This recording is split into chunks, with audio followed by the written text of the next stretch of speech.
அது சரியா 1999 கனடா நாட்டில் பிரிட்டிஷ் கொலம்பியாவில் இருக்கக்கூடிய வான்கூவர் பகுதியில் 18 வயது இருந்த பூனம் அந்த பகுதியில் இருக்கக்கூடிய மின்சன் சர்ச் ஹில் செகண்டரி ஸ்கூல்ல 12th கிரேட் படிச்சுக்கிட்டு வராங்க. இந்த பூனம் ஒரு பஞ்சாபி பெண். பல வருடங்களுக்கு முன்னாடியே கனடா நாட்டில் போயிட்டு உங்களுடைய குடும்பத்தார்கள் செட்டில் ஆகி அந்த நாட்டிலேயே சிட்டிசன்ஷிப்லாம் வாங்கியிருந்திருக்காங்க. மேற்கொண்டு பூனமுடைய அப்பா பெயர் ரஸ்பால் சிங், அம்மா பெயர் மதுபிரீத் கவுர். இந்த பூனமுக்கு அடுத்தபடியா லவன்ஜித் சிங் அப்படின்ற ஒரு தம்பியும் பிறந்திருக்காங்க. பட் நாளை பின்னா அந்த பையன் வளரும் போது அவனுடைய உடம்புல சில பிரச்சனைகள்லாம் ஏற்பட்டதுனால அந்த பையனுக்கு 11 வயது இருக்கிற நேரத்துல 1996 இறந்து போயிருக்காங்க. தன்னுடைய தம்பியுடைய இழப்பை தாங்கிக்க முடியாத பூனம் ரொம்பவே மனசுடைஞ்சு போய் அதுல இருந்து மீண்டு வர முடியாம பல நாட்கள் இருந்திருக்காங்க. தொடர்ந்து நாட்கள் நகர நகர மொத்த ஃபேமிலியுமே அதுல இருந்து வெளியில வந்து ஒரு நார்மல் லைஃப்குள்ள நார்மல் அட்மாஸ்பியருக்கு வந்ததுக்கு பிறகுதான் பூனமுடைய மனநிலையும் மாறி அவங்களுடைய கான்சென்ட்ரேஷன் எல்லாமே அவங்களுடைய படிப்பு பக்கம் நகர ஆரம்பிக்குது. இந்த மனச்சோர்வுல இருந்து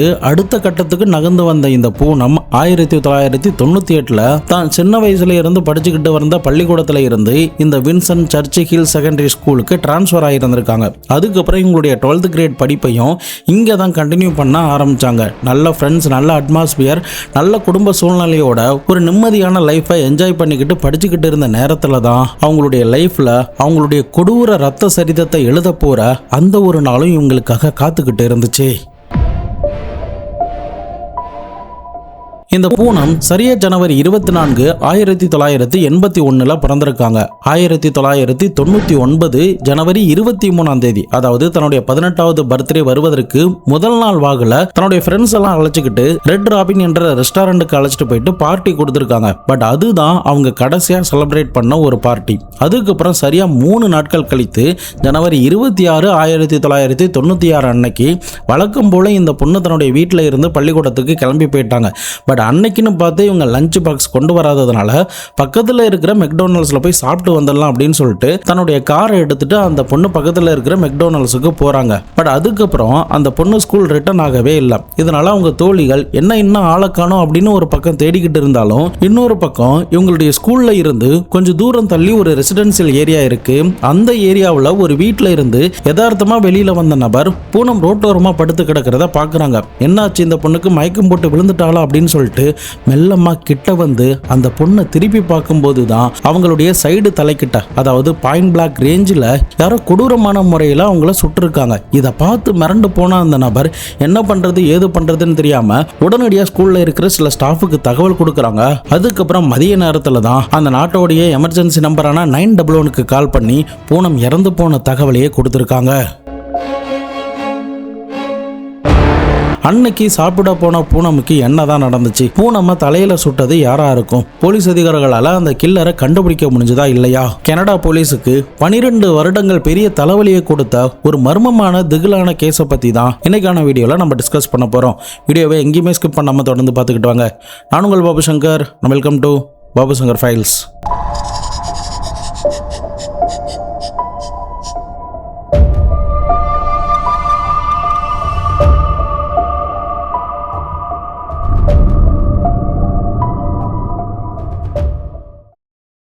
நம்ம சேனலில் வர வீடியோஸ் உங்களுக்கு பிடிச்சிருந்ததுன்னா ஒவ்வொரு வீடியோவுமே லைக் பண்ணி பாருங்கள். அப்போ தான் உண்மையாகவே க்ரைம் சேனல் பார்க்குற நம்முடைய ஆடியன்ஸுக்கு போய் ரெக்கமெண்ட் ஆகும். அது எங்களுக்கு பெரிய மோட்டிவேட்டாக இருக்கும். ஸோ மறக்காமல் லைக் பண்ணி ஏதாவது ஒரு கமெண்ட்டை போட்டுட்டு போங்க.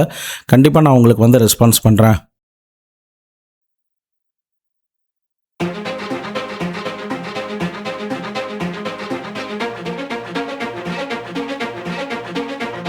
சம்பவ இடத்துக்கு வந்த போலீஸ் ஆஃபீஸர் இறந்து போன பூனமை பார்க்கும்போது யாரோ க்ளோஸ் ரேஞ்சில் தான் இவங்க சுட்டிருக்காங்க அப்படிங்கிறது தெரிய வர ஆரம்பிச்சது. மேற்கொண்டு பூனமை பக்கத்தில் இருக்கிற ஹாஸ்பிட்டலுக்கு அனுப்பி போஸ்ட்மார்ட்டத்துக்கு உண்டான ப்ராசஸ் எல்லாமே பண்ண ஆரம்பிச்சாங்க.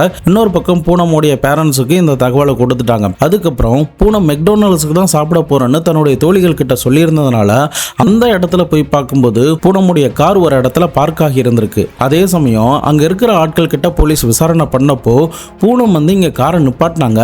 அது அதுக்கப்புறம் அவங்க வேற ஒரு கார்ல ஏறி போனாங்க. அதுல 2 பசங்க இருந்தாங்க. ஒரு பையன் பார்க்கிறதுக்கு இந்திய வம்சாவளியை சேர்ந்த பஞ்சாபி பையன் மாதிரி இருந்தான் அப்படின்ற மாதிரி ஒரு இன்ஃபர்மேஷன் போலீஸுக்கு கிடைக்க ஆரம்பிச்சது. ஸோ இதனால இந்த பூனம்க்கு தெரிஞ்ச பையன் கூட தான் இந்த பொண்ணு டிராவல் பண்ணியிருந்திருக்காங்க. அவன் தான் இந்த பொண்ணை சுட்டிருக்கணும் அப்படின்னு நினைச்சு அந்த பையனை பத்தி பூனமுடைய ஃப்ரெண்ட்ஸ் கிட்டையும் பூனமுடைய அப்பா அம்மா கிட்டையும் விசாரணை பண்றாங்க. அதே சமயம் பூனம் ஏறி போனதா சொல்லப்பட்ட கார் என்ன கலர், அது என்ன மாடல் அப்படின்ற முதற்கொண்டு எல்லாத்தையுமே கேட்டு தெரிஞ்சு கொள்ளவும் செய்யறாங்க. அதுக்கப்புறம் பூனம் அன்னைக்கு பார்த்த அந்த பையனை பத்தி விசாரணை பண்ணும்போது அவனுடைய பேர் நிந்தர்ஜித் சிங் அப்படின்னும், அவனுக்கு சிட்டிசன்ஷிப்லாம் இல்ல, டூரிஸ்ட் விசாலையோ ஒர்க்கிங் விசாலையோ தான் இங்க இருக்கான் அப்படின்னும், இவங்க 2 பேரும் 2 வருடமா காதலிச்சுக்கிட்டு வராங்க அப்படின்ற விஷயமும் இந்த ஃப்ரெண்ட்ஸ் அண்ட் ஃபேமிலி மூலமா தெரிய வர ஆரம்பிச்சுது. ஸோ இதனால இந்த நிந்தர்ஜித் தான் இந்த பொண்ணை கொலை பண்ணியிருப்பான் அப்படின்ற சான்சஸ் அதிகமா இருந்ததுனால அவனை தேடி போலீஸ் அதிகாரிகள் அவங்களுடைய வீட்டுக்கு போறாங்க. அப்போ அந்த பையனுடைய அம்மா அவன் எங்க போனா என்ன ஆனானே தெரியல, இன்னும் வீட்டுக்கு வரவே இல்லை அப்படின்னு எதுவுமே தெரியாத மாதிரி சொல்லி இருந்திருக்காங்க. இன்னொரு பக்கம் போலீஸ் சைட்ல இருந்து அந்த கார்ல இன்னொரு பையன் இருந்ததா சொல்லப்பட்டதுனால அவன் யாரு அப்படின்னு சொல்லிட்டு தீவிரமா விசாரணை பண்ணிக்கிட்டே வராங்க. அப்போதான் இந்த நிந்தர்ஜித்தோடைய உற்ற நண்பனான அலுக் அப்படின்ற ஒரு பையனை பத்தி தகவல் கிடைச்சது. அவனுடைய வீட்டுக்கு போயிட்டு விசாரணை பண்ணும்போது தான் அந்த கிரைம் சீன்ல ஒரு காரை பார்த்ததா சில பேர் சொன்னாங்கல்ல, அதே மாதிரியான அங்காடையாளத்தோட ஒரு கார் அவனுடைய அபார்ட்மெண்ட்ல இருக்கிறத பார்த்தபடியே தான் அவங்க கிட்ட அந்த விசாரணையை தொடங்கி இருந்திருக்காங்க. அப்ப பதட்டமான அந்த அலுக் நடந்த விஷயங்கள் எல்லாத்தையுமே சொல்றான். அவன் என்ன சொல்லியிருந்திருக்கானா, சம்பவம் நடந்த நாள் அன்னைக்கு நாங்க யதார்த்தமா தான் இந்த பொண்ணுடைய ஸ்கூல் கிட்ட சுத்திக்கிட்டு இருந்தோம். அப்போ ஏற்கனவே இந்த பொண்ணை இவன் லவ் பண்ணியிருக்காங்கிறதுனால இந்த பொண்ணு இந்த மெக்டொனால்ட்ஸுக்கு சாப்பிட போறத பார்த்ததும் உன்னுடைய காரை பார்க் பண்ணிட்டு என்னுடைய கார்ல வந்து ஏறுன்னு சொன்னான். அதுக்கப்புறம் தான் அந்த பூனம் காரை பார்க் பண்ணிட்டு பேக் சீட்ல வந்து ஏறினாங்க. ஏறின கொஞ்ச நேரத்திலேயே 2 பேருக்குள்ளேயும் பயங்கர ஆர்குமெண்ட் ஏற்பட ஆரம்பிச்சது. அப்போ தாங்கிட்ட இருக்கிற கண்ணை காட்டி 3 நாட்களுக்கு முன்னாடி ஒரு ரெஸ்டாரண்ட்ல பார்ட்டி பண்ணியே அங்க என்ன நடந்துச்சு, யாரெல்லாம் போனீங்க அப்படின்ற மாதிரி கேட்க ஆரம்பிச்சான். அதெல்லாம் உனக்கு எதுக்கு, இதை கேட்கறதுக்கு நீ யாரு அப்படின்னு அந்த பொண்ணு சொன்னதுமே இவன் துப்பாக்கியை காட்டி மறுபடியுமே மிரட்ட ஆரம்பிச்சான். நீ சொல்லலைன்னா உன்னை நான் சுட்டுருவேன் அப்படின்னு சொல்ல ஆரம்பிச்சான். அப்போ அந்த பொண்ணுமே கொஞ்சம் கூட பயப்படாம நீ முடிஞ்சா சுட்டுக்க, என்னாலலாம் சொல்ல முடியாது அப்படின்னு கோபமா சொன்னாங்க. அதனால கோபம் அடைந்த இந்த நிந்தர்ஜித் உடனடியா அந்த பொண்ணை பாயிண்ட் பிளாக் ரேஞ்சில், அதாவது சைடு நிறுத்திக்கிட்டு சுட்டுட்டான். எனக்கு பதட்டத்துல என்ன பண்றதுன்னே தெரியல, சும்மா விளையாட்டுக்காக கோவத்துல தான் பேசிக்கிட்டு இருக்கான்னு நினைச்சேன். அதன் பிறகு அவன் என்னையுமே மிரட்ட ஆரம்பிச்சிட்டான். நாம இங்கிருந்து சீக்கிரமா தப்பிச்சாகணும், நீ நேரடியா அந்த ஸ்கூல் பக்கமா போ, அவருடைய சடலத்தை நான் தூக்கி ஒரு ரோட்டோரமா போட்டுறேன் அப்படின்ற மாதிரி சொன்னான்.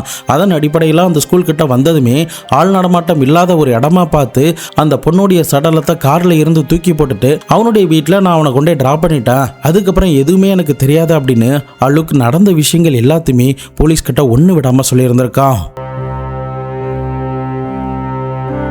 மேற்கொண்டு போலீஸ் அலுக்கிட்ட விசாரணை பண்ணப்போ அவன் இங்கிருந்து தப்பிச்சு இந்தியாவுக்கோ அப்படி இல்லைன்னா அமெரிக்காவுக்கோ போறது தான் அவனுடைய பிளானா இருக்கு அப்படின்ற மாதிரி சொல்லப்பட்டிருந்திருக்கு. ஸோ இதன் காரணமா போலீஸ் அவனை தீவிரமா தேட ஆரம்பிச்சாங்க. அப்படி தேட ஆரம்பிக்கும் போது இந்த பொண்ணை கொலை பண்ணுவதற்கு 1 மாதத்துக்கு முன்னாடி தான் கலிபோர்னியால ஒரு பெட்ரோல் ஸ்டேஷன்ல வேலை பார்த்துக்கிட்டு இருந்த இவன் இந்த கனடா நாட்டுக்கு வந்திருக்கான் அப்படிங்கிற ஒரு விஷயம் தெரிய வர ஆரம்பிச்சது. ஸோ இதனால கலிபோர்னியால, அமெரிக்காவில் இருக்கிற கலிபோர்னியால இவனுக்கு யார் யார் சொந்தக்காரங்க இருக்காங்க அப்படின்ற மாதிரி எல்லா டீட்டெயில்ஸுமே விசாரிக்கிறாங்க.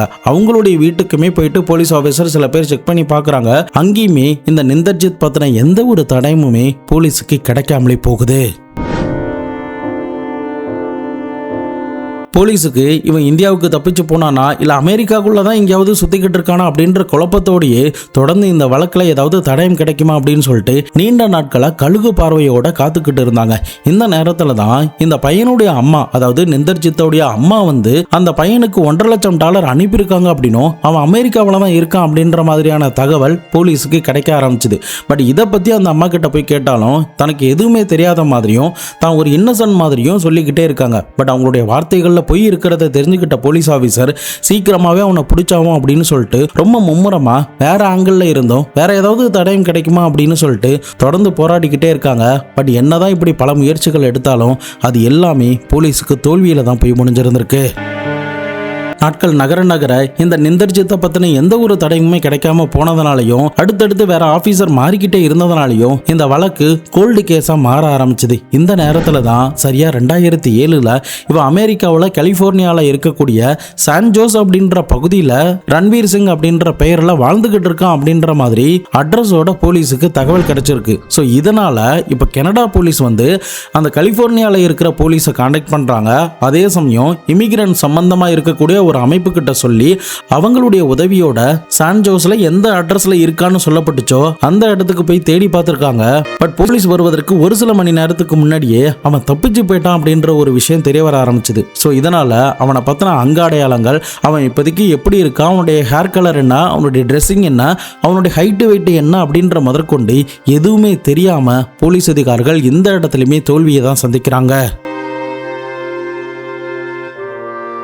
இதுவரைக்கும் சும்மா இருந்த போலீஸ் இதுக்கப்புறம் நம்ம அவனை விடக்கூடாது, நம்ம கிட்ட இருந்து தப்பிச்சு போயிருக்கான், அதனால கண்டிப்பா அவனை பிடிச்சாகணும் அப்படின்னு சொல்லிட்டு ரொம்ப தீவிரமா தூங்கிக்கிட்டு இருந்த இந்த கேஸை தூசி தட்டி மறுபடியுமே எடுத்து விசாரணைகள்ல ஈடுபட ஆரம்பிச்சாங்க. முக்கியமா இவனை கண்டுபிடிக்கணும்னா வித்தியாசமா நம்ம யோசிச்சு வித்தியாசமா கிரிமினல் மைண்டோட பண்ணா மட்டும்தான் அவனை பிடிக்க முடியும் அப்படின்றதுல போலீஸ் அதிகாரிகள் உறுதியா இருந்தாங்க. இதன் காரணமா தான் அவங்க மிஸ்டர் பிக் என்ற ஸ்டிங் ஆபரேஷன்ல இறங்க ஆரம்பிச்சாங்க. இந்த மிஸ்டர் பிக் அப்படின்ற ஆபரேஷனை பத்தி ஏற்கனவே நம்ம 2 கேஸ்ல பார்த்திருக்கோம். இந்த mister big sting operation Canada, New Zealand, Australia நாடுகள்ல மட்டும் தான் பண்ணிக்கிட்டு வராங்க. இந்த ஸ்டிங் ஆபரேஷன் நடந்த 2 கேஸ் பத்தி ஏற்கனவே நம்ம சேனல்ல பார்த்திருக்கோம். ரெகுலரா நம்ம சேனல்ல பார்த்துட்டு வரவங்களுக்கு அது என்ன கேஸ்ங்கிறது தெரியும். பார்க்காதவங்க யாராவது இருந்தீங்கன்னா பின்னாடி கமெண்ட்ல அந்த வீடியோட லிங்க் கொடுக்குறேன், மறக்காம அந்த கேஸுமே போய் செக் பண்ணி பாருங்க, ரொம்ப இன்ட்ரெஸ்டிங்கா இருக்கும்.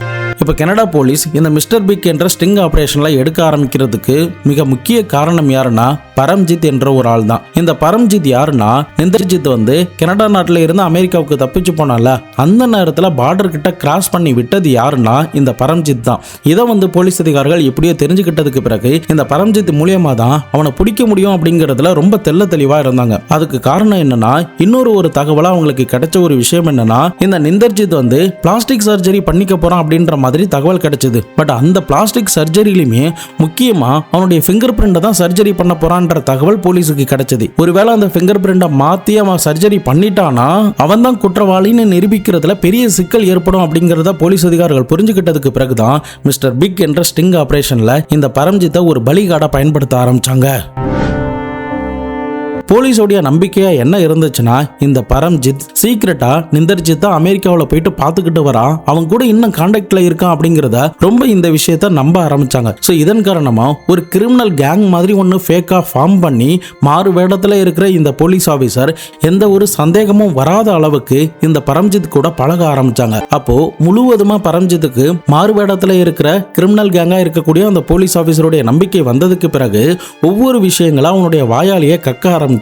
இதுக்கு முன்னாடி நீங்க என்ன பண்ணீங்க, ஏது பண்ணீங்க அப்படின்னு ஒவ்வொருத்தரும் உங்களுடைய பாஸ்ட சொல்லும் போது இந்த பரம்ஜித்தும் தன்னுடைய லைஃப்ல நடந்த தன்னுடைய நண்பன் பண்ண அந்த விஷயம் எல்லாத்தையுமே ஒண்ணு விடாம அப்படியே உளறி இருந்திருக்கான். பட் இந்த மாறு இடத்துல இருக்கிற போலீஸ் ஆபீசர் எல்லாருமே நடக்கிற விஷயத்த ஒன்னொன்னா இந்த பரம்ஜித்துக்கு தெரியாம சீக்ரெட் மைக் மூலியமா ரெக்கார்ட் பண்ணிக்கிட்டே இருந்திருக்காங்க. அப்படி ஒரு நாள் இருக்கும்போது இந்த பரம்ஜித் ஜோக் அடிக்கிற மாதிரி 1999 என்னுடைய ஃப்ரெண்டு வந்து அவளுடைய காதலிய துப்பாக்கியால சுட்டான், அதுக்கப்புறம் நான் தான் அவனை வந்து அமெரிக்காவுக்கு தப்பிக்க வைக்கிறதுக்கு முயற்சி பண்ண அப்படின்ற மாதிரி சொல்லியிருந்திருக்கான். மேற்கொண்டு அவனுக்கு இப்போ வரைக்கும் நான் அடிக்கடி போய் பார்த்துக்கிட்டு தான் வரேன், அவனுடைய அம்மா கூட சீக்கிரட்டா போய் பார்த்துட்டு வருவாங்க, முக்கியமா $1,50,000 கிட்ட அவனுக்கு கொடுத்து ஃபேக் ஐடிலாம் ரெடி பண்ணுவதற்கு இந்த நிந்தர்ஜித்தோடைய அம்மாவே உதவி பண்ணியிருக்காங்க அப்படின்ற விஷயத்தையும் முழுவதுமா சொல்லியிருந்திருக்கான். அது கூட அவன் என்ன சொல்றான்னா, ரன்வீர் சிங் அப்படின்ற பெயரெல்லாம் அவன் ஃபேக் ஐடிலாம் வாங்கினது மட்டும் இல்லாம அவனுக்கு 28 வயசு இருக்கிற நேரத்தில் நவ்தீப் கவுர் அப்படின்ற ஒரு பெண்ணையுமே திருமணம் பண்ணி 2 பெண் குழந்தைகளை பெற்றெடுத்திருக்கான் அப்படின்னும், தற்போதைக்கு ஒரு ட்ரக் டிரைவரா வேலை பார்த்துக்கிட்டு இருக்கான். அவனை 2007 போலீஸ் தேடி போனாங்க, அந்த நேரத்தில் அவங்க பிடிக்க வரதுக்கு முன்னாடியே எஸ்கேப் ஆயிட்டான். ஸோ இதனால மறுபடியுமே போலீஸ் கிட்ட மாட்டிக்க கூடாதுங்கிறதுக்காக சில பிளாஸ்டிக் சர்ஜரி பண்ணுவதற்காக சில டாக்டரை பார்த்துக்கிட்டு வரான். நானுமே அந்த மாதிரியான டாக்டர் யாராவது கிடைப்பாங்களா, அவங்களுக்கு இல்லீகலா பணம் கொடுத்து இந்த விஷயத்தை பண்ணிட முடியுமா அப்படின்னு சொல்லிட்டு பார்த்துக்கிட்டு வரான் அப்படின்ற மாதிரி இந்த விஷயம் எல்லாத்தையுமே ஒன்னா மாறு வேடத்தில் இருக்கிற போலீஸ் ஆஃபீஸர் கிட்ட, கிரிமினல் கேங் மாதிரி இருக்கிற அந்த போலீஸ் ஆஃபீஸர் கிட்ட இந்த விஷயத்த சொல்லியிருந்திருக்கான். பட் போலீஸ் ஆஃபீஸருமே இந்த இடத்துல ரொம்ப அர்ஜென்ட் படாம ரொம்ப ஸ்மார்ட்டா தெள்ள தெளிவா மூவ் ஆன் பண்ண ஆரம்பிச்சாங்க. அப்போ அந்த கிரிமினல் கேங்ல இருக்கிற ஒரு ஆள் என்ன சொல்றான்னா, இந்த மாதிரியான விஷயத்த நாங்க ஏற்கனவே பண்ணியிருக்கோம், எனக்கு தெரிஞ்ச ஒரு ஆள் கூட இந்த மாதிரி போலீஸ் கிட்ட மாட்டிக்க கூடாதுங்கிறதுக்காக ஃபிங்கர்ல சில பிளாஸ்டிக் சர்ஜரி எல்லாம் பண்ணாரு, ஸோ அதனால உன்னுடைய ஃப்ரெண்டுக்கும் நாங்க பண்றதுக்கு உதவி பண்றோம் அப்படின்ற மாதிரி அந்த கேங்ல இருந்து இந்த பரம்ஜித்துக்கு சொல்லப்பட்டிருந்திருக்கு. இப்போ இந்த கான்வர்சேஷன் முடிஞ்சதுக்கு பிறகு மாறுவேடத்தில் இருக்கிற இந்த போலீஸ் ஆஃபீஸர் ஆபீசர் வந்து இதை பத்தி டாபிக்கே அவனை மீட் பண்ணும்போது எடுக்கவே இல்லை. அவனா எப்ப கேட்கிறானோ அது வரைக்குமே வெயிட் பண்ணிக்கிட்டே இருந்தாங்க. இவன் மறுபடியும் கொஞ்ச நாட்கள் கழிச்சு கேட்க ஆரம்பிச்சுக்கிட்டே இருந்தான். அப்போ வெயிட் பண்ண அப்படின்ற மாதிரி போலீஸும் சொல்ல ஆரம்பிச்சிட்டாங்க. இன்னொரு பக்கம் பரம்ஜித் வந்து நச்சரிச்சுக்கிட்டே இருந்ததுனால சரி நான் டாக்டர் கிட்ட பேசுறேன், ஆனா இனிஷியலா நீங்க $5000 வந்து டெபாசிட் பண்ணணும், இதை தவிர இது ரொம்ப சீக்ரெட்டான விஷயங்கிறதுனால வெளில யாருமே நம்ம மாட்டிக்க கூடாது, நாங்க கொடுக்குற போன்ல இருந்து மட்டும்தான் கஸ்டமரை நீ கான்டாக்ட் பண்ணணும் அப்படின்ற மாதிரி சொல்றாங்க. அது எல்லாத்துக்குமே ஓகே சொல்லி இந்த பரம்ஜித் $5000 பணத்தையுமே டெபாசிட் பண்ணியிருந்திருக்கான். இந்த போலீஸ் சைட்ல இருந்து கொடுக்கப்பட்ட போன்ல இருந்து மட்டும்தான் நிந்தர்ஜித் கிட்ட இவன் பேச ஆரம்பிச்சான். மேற்கொண்டு அந்த போன்ல இருந்து வேற யாருக்கும் கால் பண்ணக்கூடாது அப்படின்ற மாதிரி இன்ஸ்ட்ரக்ஷன் கொடுக்கப்பட்டிருக்கு. ஸோ இப்போ எல்லாத்தையுமே இந்த பரம்ஜித் பண்ணதுக்கு பிறகு அமெரிக்காவில் கலிபோர்னியாவில் இந்த நிந்தர்ஜித் எந்த ஏரியாவில் இருக்கான் அப்படின்ற லொகேஷனை போலீஸ் அந்த மொபைல் மூலமா ட்ரேஸ் அவுட் பண்ணி கண்டுபிடிச்சிட்டாங்க. இப்போ இதை வச்சு கலிபோர்னியா போலீஸோடைய பெட்ரோல் உதவியோட அவன் ட்ரக் டிரைவரா இருக்கிறதுனால எந்த ஏரியாவில் போயிட்டு இருக்கானோ அந்த ஏரியாவில் ஒரு வெஹிக்கிள் செக்கிங் நடத்துற மாதிரி பண்ணியிருக்காங்க. ஸோ அதுல கரெக்டா இந்த நிந்தர்ஜித்தோடைய ட்ரக் வரும்போது அவனுடைய ட்ரக்கை வழிமறைச்சு ட்ரக்கோடைய லாக் புக் அவனுடைய ஐடி கார்டு முதற்கொண்டு எல்லாத்தையுமே செக் பண்ணி பார்த்துருக்காங்க. மேற்கொண்டு இவனுடைய ஐடி கார்டு கரெக்டாக இருக்கா அப்படிங்கிறதுக்காக ஃபிங்கர் பிரிண்ட்டுமே வச்சு செக் பண்ணி பார்க்கும்போது எல்லாமே பர்ஃபெக்டாக இருக்குன்னு சொல்லி அவனை அங்கிருந்து அனுப்பியிருந்திருக்காங்க. பட் போலீஸ் வந்து எதனால் அவங்ககிட்ட ஃபிங்கர் பிரிண்ட் வாங்கினாங்கன்னா 1999 காணாமல் போன அந்த நிந்தர்ஜித் தான் ரன்வீர் சிங் என்ற பெயரில் இந்த ஏரியாவில் வாழ்ந்துகிட்டு இருக்கான் அப்படிங்கிறது உண்மையா பொய்யாங்கிறத கண்டுபிடிக்கணுங்கிறதுக்காக தான் ஃபிங்கர் பிரிண்ட்டை அந்த நேரத்தில் எடுத்தாங்க. பட் அப்படி எடுத்து பார்த்ததுல எல்லாமே அவங்க நினைச்ச மாதிரி பக்காவா பர்ஃபெக்டா மேட்ச் ஆகிருந்திருக்கு. ஸோ ஆக மொத்தம் பூனம்மா கொலை பண்ண அந்த கொலைகாரன் தான் இந்த ஊர்ல ட்ரக் டிரைவரா சுத்திக்கிட்டு இருக்கான் அப்படிங்கிறது உறுதியானதுக்கு பிறகு அவனுடைய மொபைல் நம்பரை தொடர்ந்து ட்ரேஸ் அவுட் பண்ணி அடுத்த ஒரு சில நாட்கள்லயே அவன் தங்கி இருக்கிற வீட்லயே போலீஸ் கைது பண்ணியிருந்திருக்காங்க. அதுக்கப்புறம் அமெரிக்காவில் இருந்து கனடா நாட்டுக்கு கூட்டு வரப்பட்டு அவங்கிட்ட துருவி விசாரணை பண்ணும்போது தான் எதனால அந்த பொண்ணை கொலை பண்ண, அந்த பொண்ணுக்கும் இவனுக்கும் என்ன சம்பந்தம் அப்படின்ற முதற்கொண்டு எல்லாத்தையுமே ஒன்னா போலீஸ் கிட்ட கக்கி இருந்திருக்கான்.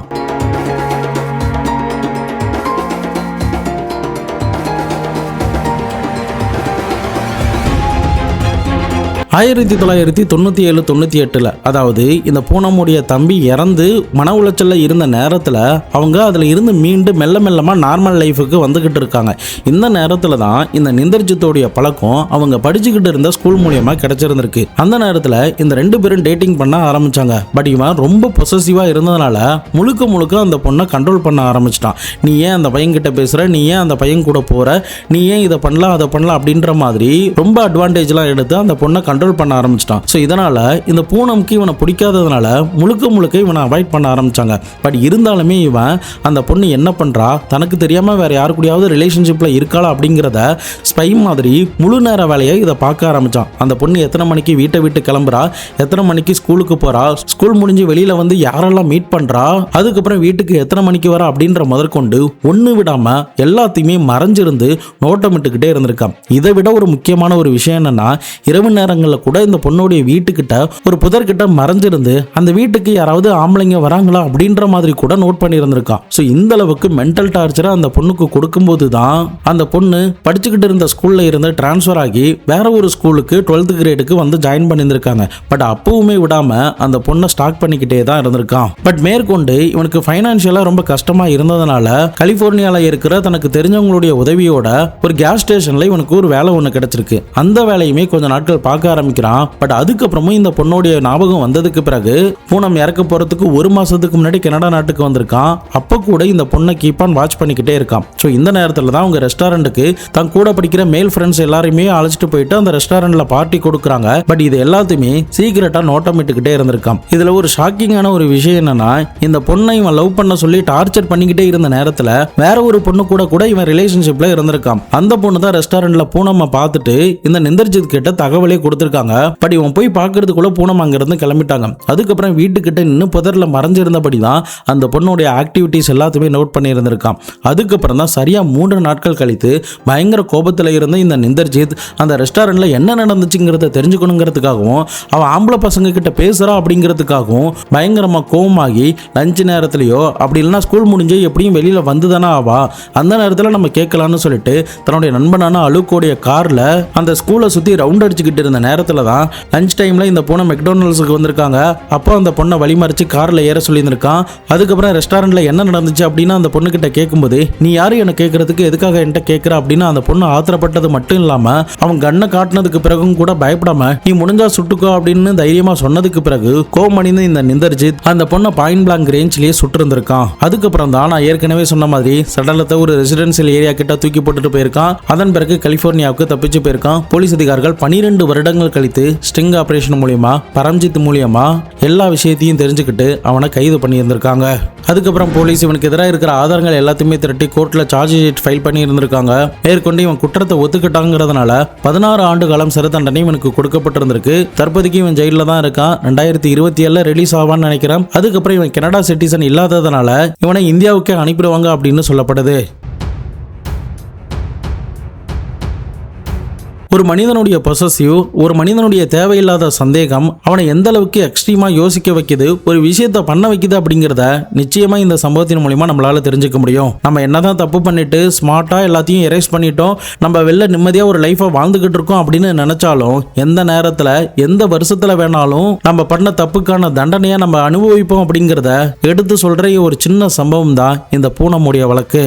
இந்த நிந்தர்ஜித்தும் கனவுல கூட 12 வருஷம் கழிச்சு போலீஸ் தன்னை வந்து கைது பண்ணுவாங்க அப்படிங்கிறத நினைச்சிருக்கவே மாட்டான். கல்யாணம் பண்ணி 2 குழந்தைகளை பெற்றெடுத்து நார்மல் லைஃப்ல நல்லா என்ஜாய் பண்ணிக்கிட்டு இருக்கும்போது இப்படி வந்து நம்ம மாட்டிப்போம் அப்படிங்கிறத ஒரு நாளும் கூட யோசிச்சு பார்த்துருக்க மாட்டான். பட் போலீஸ் ஆஃபீஸருடைய இந்த சின்சியரான அவங்களுடைய எஃபோர்ட்னால தான் இன்னைக்கு அவனை கைது பண்ணி அவனுக்கான தண்டனையும் பூனம் குடும்பத்தார்களுக்கான ஆறுதலையுமே பெற்று கொடுத்துருக்காங்க. ஸோ கண்டிப்பா நம்ம இந்த வழக்குல அந்த ஸ்டிங் ஆபரேஷனில் ஈடுபட்ட ஒவ்வொரு போலீஸ் ஆஃபீஸருமே நம்ம பாராட்டி தான் ஆகணும். என்னைக்குமே ஒரு பிரச்சனைக்கு கொலை நிரந்தர தீர்வை கொடுக்காது, நிரந்தர சொல்யூஷனை கொடுக்காது அப்படிங்கிறத நிச்சயம் இந்த சம்பவத்தின் மூலமா நம்மளால தெரிஞ்சுக்க முடியும். இந்த நிந்தர்ஜித் பண்ண தப்பை பத்தியும் என்ன நினைக்கிறீங்க அப்படிங்கிறதையும், போலீஸ் ஆஃபீஸருடைய ஸ்டிங் ஆபரேஷன் பத்தியும் உங்களுடைய கருத்துக்கள் என்ன அப்படிங்கிறதையும் மறக்காம கமெண்ட் பாக்ஸ்ல சொல்லுங்க. இதை பத்தி உங்களுடைய நண்பர்களும் தெரிஞ்சுக்கணும்னு நினைச்சீங்கன்னா அவங்களுக்கு ஷேர் பண்ணி விடுங்க. நாளை மறுநாள் வேற ஒரு கிரைம் கேஸோட வேற ஒரு வீடியோல உங்களை வந்து சந்திக்கிறேன். அது வரைக்கும் உங்களிடமிருந்து விடைபெறுவது உங்கள் பாபு சங்கர்.